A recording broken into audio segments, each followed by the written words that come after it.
धर्म संस्थापना के देवता भगवान श्री कृष्ण के चरणों में मेरा नमन। और आज मैं आप सबको नमस्कार करता हूं और माननीय पुष्पेन कुलशेष जी का बहुत बहुत आभार और धन्यवाद व्यक्त करता हूं कि उन्होंने मुझे मंच दिया जहां पे मैं अपनी बात रख सकूं और अपने सारी बातें, अपने सारे तर्क, अपने सारे फैक्ट्स आपके सामने रख सकूं। अब माननीय पुष्पेन जी ने मुझसे एक सवाल पूछा कि ऐसा क्या फैक्ट है जिसकी वजह से मेरी इनिशियली प्ली डिसमिस हुई थी सिविल जज सीनियर डिवीजन के सामने, और उसके बाद मैंने ऐसे क्या तर्क रखे जो मेरी प्ली एक्सेप्ट हुई डिस्ट्रिक्ट जज के सामने, साधना रानी ठाकुर से। अब सबसे इंपॉर्टेंट बात यह है कि जब हमने ये मुकदमा दायर किया, सिविल सूट हमने दायर किया मथुरा की निचली अदालत में, तो उत्तर प्रदेश में एक व्यवस्था है कि अगर आप कोई भी सिविल सूट दायर करते हैं तो वो सिविल जज सीनियर डिवीजन के यहाँ ही जाती है। और क्योंकि ये दो समुदायों के विषय में, दो समुदायों के बीच का मामला है, उनके बीच में प्रॉपर्टी डिस्प्यूट है, इसलिए लिहाजा इसकी जो ज्यूडिक्शन है वो सिविल जज सीनियर डिवीजन मथुरा के यहाँ ही बनती, क्योंकि इसमें स्टेट गवर्नमेंट या केंद्र सरकार का कोई रोल नहीं है किसी तरह से। इसलिए इस मामले में आप दीवानी दावा ही दायर कर सकते थे, और इसीलिए लॉ के हिसाब से हमने सीपीसी के हिसाब से दीवानी दावा मथुरा की सिविल अदालत में दायर किया। अब जब आपने सिविल सूट हम दायर करते हैं तो एक सेटल्ड लीगल प्रिंसिपल है कि जब आप सिविल सूट फाइल करते हैं तो उसको तीन बातों पे, पहले दिन तीन बातों पे परखा जाता है। सबसे पहले, क्या आपने सिविल सूट में अप्रोप्रिएट कोर्ट फीस दी है कि नहीं। जो कोर्ट फीस हर सिविल सूट की वैल्यूएशन के हिसाब से तय होती है, वो कोर्ट फीस शेड्यूल में दी हुई है, वो हमने उसमें पे कर रखी थी। इसके बाद, क्या वो सूट आपने विद इन द जुडिक्शन फाइल किया है कि नहीं। मतलब अगर कोई मामला मथुरा से संबंधित है तो ऐसा तो नहीं वो आपने आगरा में फाइल कर दिया है, तो वो कोर्ट देखती है कि क्या उसको जुडिक्शन है कि जो आपने रिलीफ मांगी है वो ऑर्डर पास कर सकती है कि नहीं। और तीसरा, क्या वो कॉज ऑफ एक्शन आपका है कि नहीं, कि जो आप बात कह रहे हैं क्या उसके लिए आपके पास पर्याप्त तथ्य हैं कि नहीं, कि आपको कोई हानि हुई है। ये तीन मुख्य बातें सिविल सूट में फाइलिंग के दिन प्रथम दृष्टया पहली बहस में देखी जाती।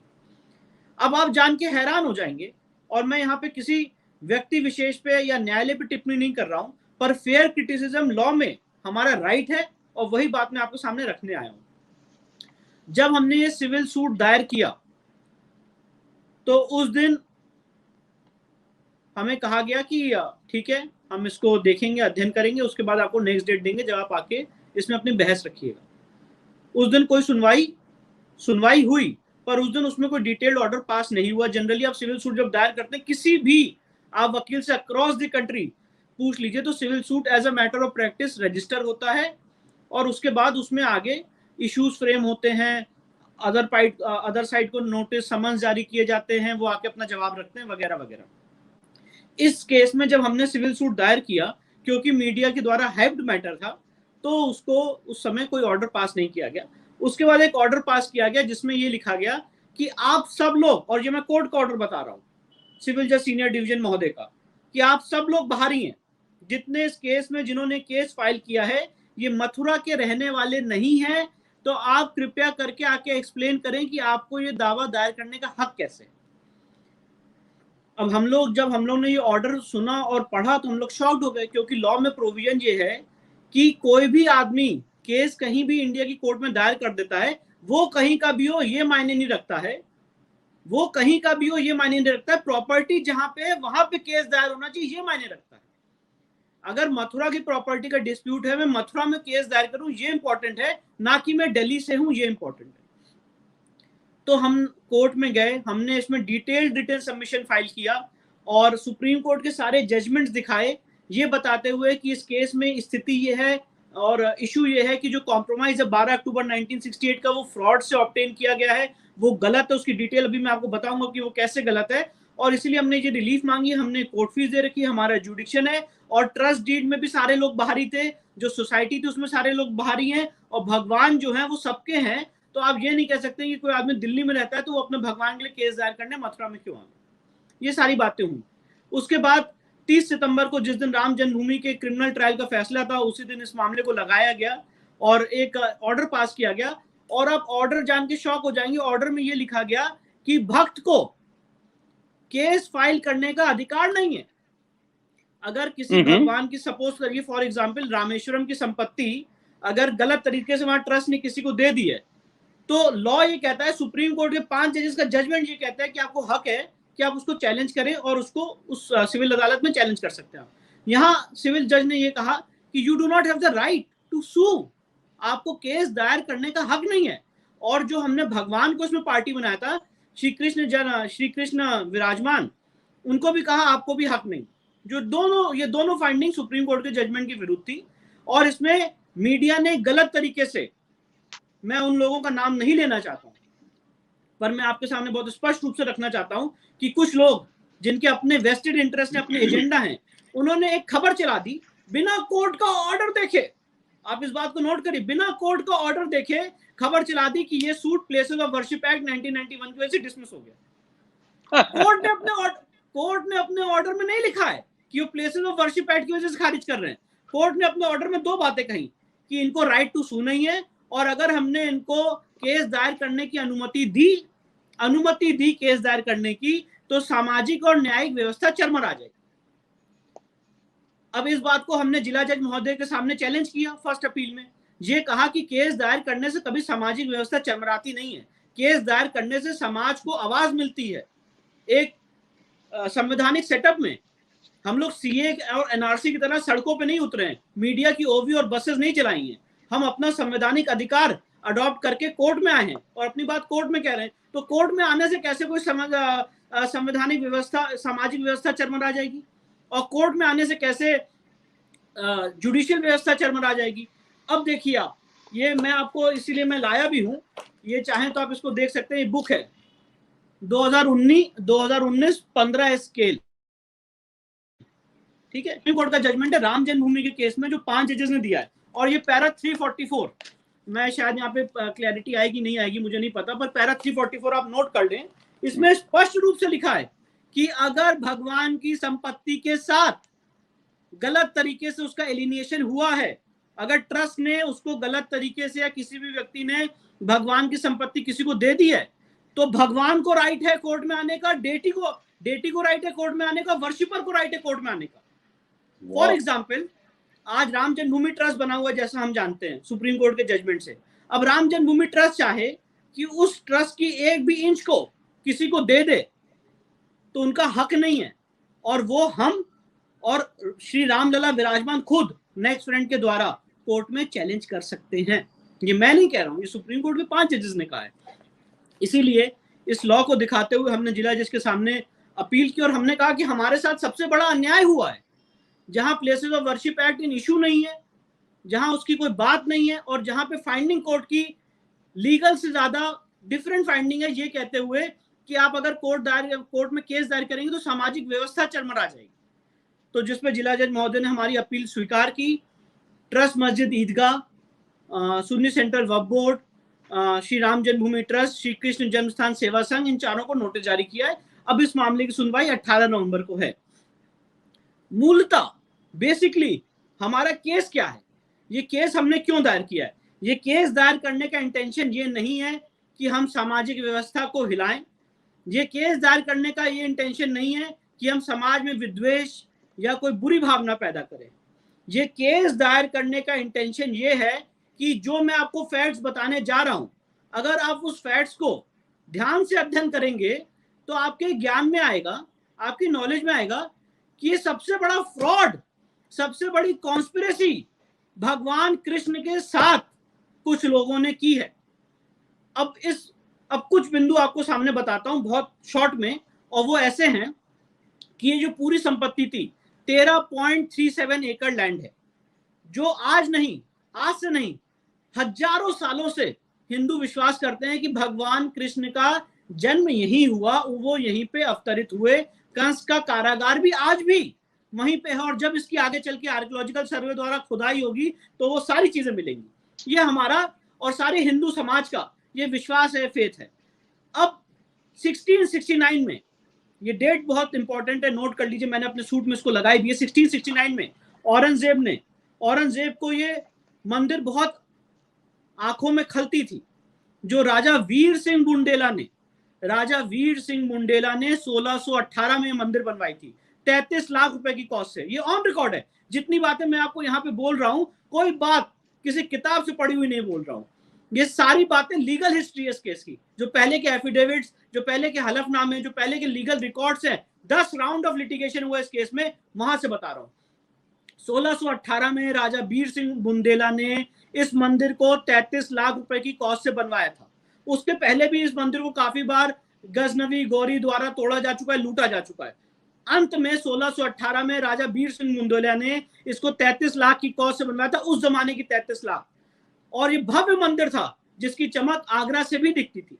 और जब औरंगजेब के अंडर आगरा और मथुरा आया तो उसको ये मंदिर आंखों में उसकी चमक बहुत अखड़ती थी, और उसने एक फरमान जारी किया, और वो फरमान महान हिस्टोरियन जदुनाथ सरकार ने पर्शियन से इंग्लिश में ट्रांसलेट किया, वो मैंने अपने सूट में लगाया है। और उस फरमान में क्या कहा है, जाओ जाओ जाके मथुरा की उस मंदिर को तोड़ो। मथुरा काशी दोनों के लिए लिखा है, वो सेम फरमान से तोड़ा गया है। एक ही फरमान में दोनों मंदिरों के ऑर्डर हैं, मथुरा और काशी के। जाओ जाके और जो मथुरा के लिए लिखा है वो मैं आपको बता रहा हूं, जाओ जाके मथुरा की मंदिर को तोड़ो और उसकी मूर्तियां आगरा की जहनारा मस्जिद में रख दो, सीढ़ियों के नीचे दबा के, कि जब वो नमाज पढ़ने जाए तो उसको कुचलते हुए जाएं। ये बात मैंने नहीं कही है, ये औरंगजेब ने अपने फरमान में कही है। जदुनाथ सरकार ने इसको पर्शियन से इंग्लिश में ट्रांसलेट किया है, और फरमान की ओरिजिनल कॉपी आज भी बीकानेर के म्यूजियम में है।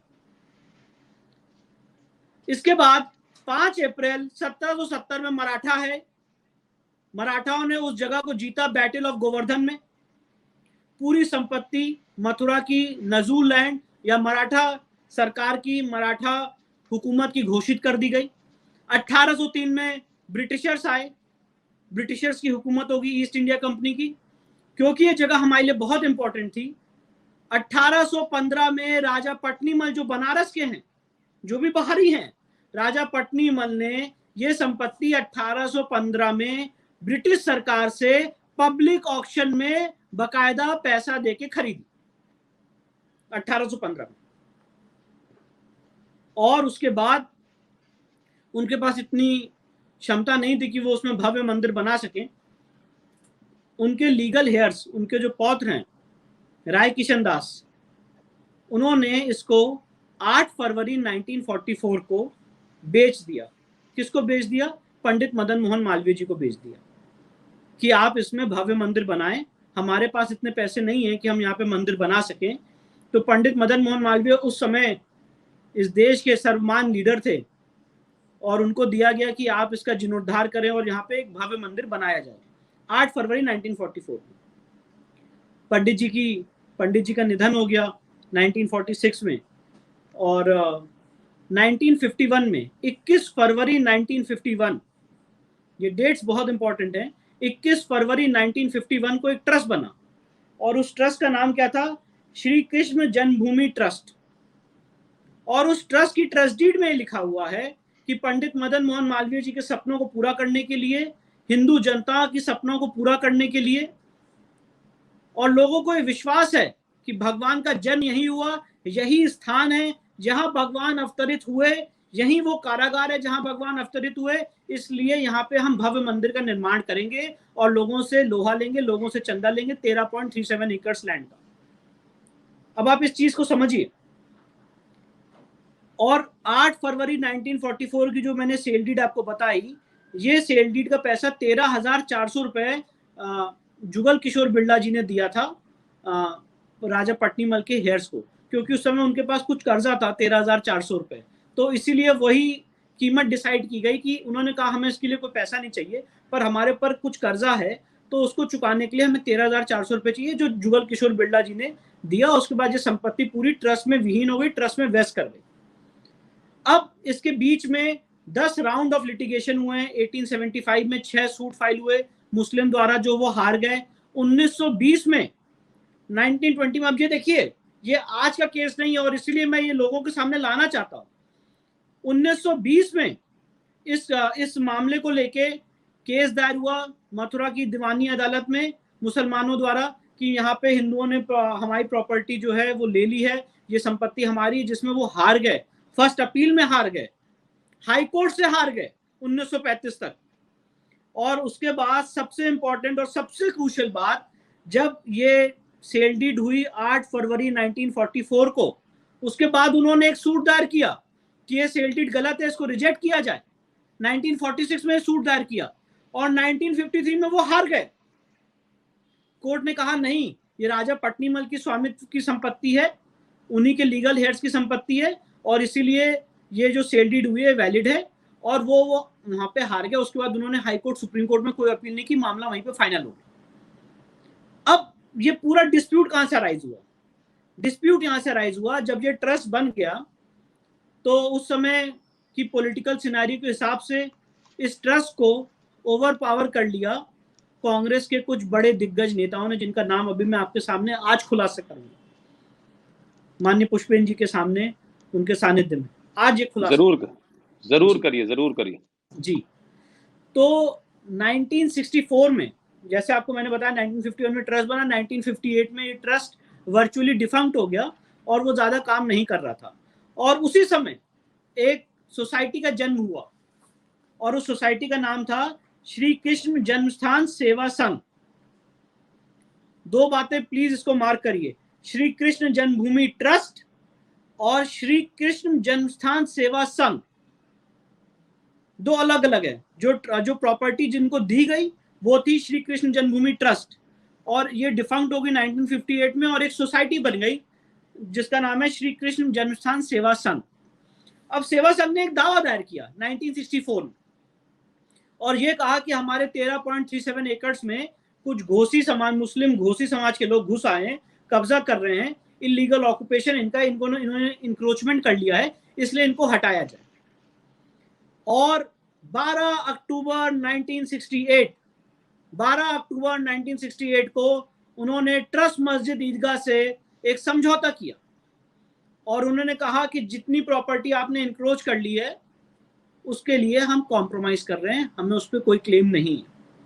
और यही बात ओवैसी और जितने लीडर से कह रहे हैं कि इस मामले में तो कॉम्प्रोमाइज ऑलरेडी हो चुका है, ये तो मामला खत्म हो गया, ऑलरेडी सेटल हो गया, कॉम्प्रोमाइज हो गया है। पर ये देखिए आप, आज मैं वो कॉम्प्रोमाइज डिक्री दिखा रहा हूं आपको, जिस कॉम्प्रोमाइज के आधार पे कोर्ट ने डिक्री पास की 1973 में। इसको जरा देखिए, ये देखिए, ये मैं आपको दिखा रहा हूं। अब इसमें क्या लिखा है? श्री कृष्ण जन्मस्थान सेवा संघ मथुरा ऑल्सो नोन एज, देखिए कैसे कोर्ट को गुमराह किया गया और कैसे फ्रॉड हुआ है हिंदू समाज के साथ। और आज हम वो बातें कह रहे हैं तो हमें कम्युनल बोला जा रहा है। श्री कृष्ण जन्मस्थान सेवा संघ मथुरा ऑल्सो नोन एज, ये 3 वर्ड बहुत मार्क करिए, also known as Shri Krishna Janmabhoomi trust Mathura. Yes, मतलब ये मुकदमा दायर किया था श्री कृष्ण जन्मस्थान सेवा संघ मथुरा ने और अपने जब मुकदमा दायर किया तो लिखा कि हम ही ट्रस्ट हैं, हमें ही ट्रस्ट माना जाता है। और इन्होंने समझौता किया ट्रस्ट मस्जिद ईदगाह से, ना संपत्ति इनकी, ना स्वामित्व इनका, ना इनके पास प्रॉपर्टी के कोई पेपर, तो इनको समझौता करने का हक नहीं था। और लॉ में एक बहुत सेटल्ड प्रिंसिपल है, फ्रॉड अनरेवल्स एवरीथिंग। अगर कोई चीज आपने फ्रॉड से ऑब्टेन की है तो वो it goes to the root of the matter और वो आप कभी भी चैलेंज कर सकते हैं। तो इसीलिए सवाल पूछा, जब भी आपकी नॉलेज में आप चैलेंज कर सकते हैं। और ये बात हमारी नॉलेज में जनवरी में आई और with in the period of limitation, 3 साल की लिमिटेशन पीरियड होती है, उसके अंदर हमने सूट दायर कर दिया। और ये समाज का कोई भी आदमी कर सकता है, ये सिर्फ विष्णु जैन का वो नहीं है, जिसने रिसर्च की, जिसको पता चला, जिसकी नॉलेज में आया, जिसने भगवान के साथ गद्दारी की है, गलत किया है, तो वो दावा दायर कर सकता है। और इस केस में हमने क्या मांग की है? हमने ये मांग की है कि इस समझौते को निरस्त किया जाए क्योंकि ये फ्रॉड से ऑब्टेन किया गया है और ये सारी संपत्ति अपने लिए 1 इंच नहीं मांगी है। हमने कहा ये सारी संपत्ति ट्रस्ट को दे दे, हमें नहीं चाहिए ये सारी संपत्तियां। भगवान का जो ट्रस्ट बना हुआ है, जो पंडित मदन मोहन मालवीय जी के सपनों को पूरा करने के लिए ट्रस्ट बना था, उन्हीं को दे दे और उस पर फ्रेश स्कीम ऑफ एडमिनिस्ट्रेशन बनेगा, जिसके बाद ये ट्रस्ट फंक्शन करेगा। और ये जो यहाँ पे इलीगल मस्जिद बनी है इस फेक समझौते के आधार पे, इसको हटाने का आदेश पारित किया जाए। अब ये समझौता किसने किया था? वो 2 नाम, वो 2 बड़े दिग्गज नाम कौन थे? श्री एम अनंत संयम अयंगार, श्री एम अनंतयानम अयंगार, ये गवर्नर थे बिहार के, और श्री द्वारका प्रसाद मिश्रा चीफ मिनिस्टर थे मध्य प्रदेश के। ये दोनों कांग्रेस के सबसे दिग्गज, सबसे बड़े लीडर्स थे और उस समय सेवा संघ इनके कब्जे में था, इनके डायरेक्शंस पे ये सेवा संघ चलता था। और इसीलिए मैं इस मामले को राजनीतिक तूल नहीं देना चाहता हूं, ना राजनीतिकरण करना चाहता हूं, पर जब सवाल पूछे जाते हैं और कांग्रेस पार्टी के प्रवक्ता आके टीवी चैनलों पे कह रहे हैं कि इन लोगों के खिलाफ एनएसए लगा दिया जाए, हम लोगों के खिलाफ एनएसए लगा दिया जाए, वो इसलिए कह रहे हैं क्योंकि ये चोरी जो है हमने पकड़ ली है। ये जो कॉम्प्रोमाइज साइन किया है, ये जो कॉम्प्रोमाइज साइन कराया है उस समय, ये द्वारका प्रसाद मिश्रा के कहने पे और अनंत शयन अयंगार जो कांग्रेस के दिग्गज लीडर है उनके कहने पे हुआ। और भगवान की संपत्ति के साथ आप लोगों ने समझौता किया है। 13.37 एकड़ की हर एक इंच हम लोगों के लिए पूजनीय थी, जहां पे हमारे भगवान, हमारे कृष्ण धर्म संस्थापना के देवता ने जन्म लिया था, अवतरित हुए थे, वो हम लोग के लिए सबसे पूजनीय, सबसे पायस लैंड है। उसके और उसका और देखिए सबसे बड़ी बात क्या है, ये प्रॉपर्टी डिस्प्यूट नहीं है, टाइटल तो हमारा है ही है, ये इलीगल इंक्रोचमेंट का केस है। हमें ये साबित नहीं करना यहाँ पे कि हमारे भगवान यहाँ पैदा हुए थे कि यहाँ पैदा हुए थे, जैसा इन लोगों ने राम जन्मभूमि में हमारी आस्था और फेथ के साथ मजाक उड़ाया। ये सवाल ये है कि 13.37 एकड़ में साहब आप कहां से आ गए, आपको यहां पे कैसे एंट्री मिल गई? 1920 के जजमेंट में, जो अभी मैंने आपको 1920 का जजमेंट का हवाला दिया, उस जजमेंट में स्पष्ट रूप से लिखा हुआ है कि मराठा यहाँ पे आए थे, इन्होंने निकाल दिए यहां से और 100 साल तक इनका कोई अस्तित्व नहीं रहा। तो अगर किसी संपत्ति में कब्जा हमारा है, ओनरशिप हमारी है, और आप उसमें अपने तलवार की नोक पे गलत तरीके से घुस आए और कुछ समाज के लोग, मैं वो वर्ड यूज नहीं करना चाहता हूं, उसके साथ कॉम्प्रोमाइज कर लें और हम वो बात रेस करें, तो हम कम्युनल हो गए, सवाल हमसे पूछे जाते हैं। बहरहाल तो ये एक बात है। अब इस मामले में प्लेसेस ऑफ वर्शिप एक्ट का किसी भी तरह से कोई रोल नहीं, क्योंकि अगर आप वहां पे जाएंगे, आज की डेट में भी आप वहां पे जाएंगे, और मैं वहां पे जब हमारा केस एडमिट हुआ था, वहां पे मैं गया था, जो ट्रस्ट के इस समय पदाधिकारी गोपेश्वर जी, उन्होंने मुझे अपने आंखों से खुद दिखाया। और प्लीज आप सब जाके देखें, जो स्ट्रक्चर आज खड़ा हुआ है वो 1618 का, जहां पे जन्म स्थान बना हुआ है, तो उसकी जो कॉरिडोर्स हैं, उसकी जो नींव है, उसकी जो फाउंडेशन है, वो 1618 का ही स्ट्रक्चर है जो राजा बीर सिंह बुंदेला ने बनवाया था। और जो सो कॉल्ड मस्जिद है, ये कोई फ्रेश कंस्ट्रक्शन नहीं है सर, ये वही फाउंडेशन है जो 1618 में राजा बीर सिंह बुंदेला ने बनवाई थी। आज भी जब इसकी कार्बन डेटिंग होगी, एएसआई इसकी खुदाई करेगा, एएसआई इसकी जांच करेगा, तो वो मॉन्यूमेंट, वो स्ट्रक्चर एक एक इंच उसकी बोलेगी कि ये जमीन मंदिर की है और ये सारी संपत्ति मंदिर की है। इसमें किसी भी तरह का कोई फ्रेश कंस्ट्रक्शन नहीं हुआ, कोई नई न्यू नहीं रखी गई, वही न्यू चली आ रही है, वही फाउंडेशन चला आ रहा है। और ये बात मुझे वहां के ट्रस्टी ने स्वयं बताई।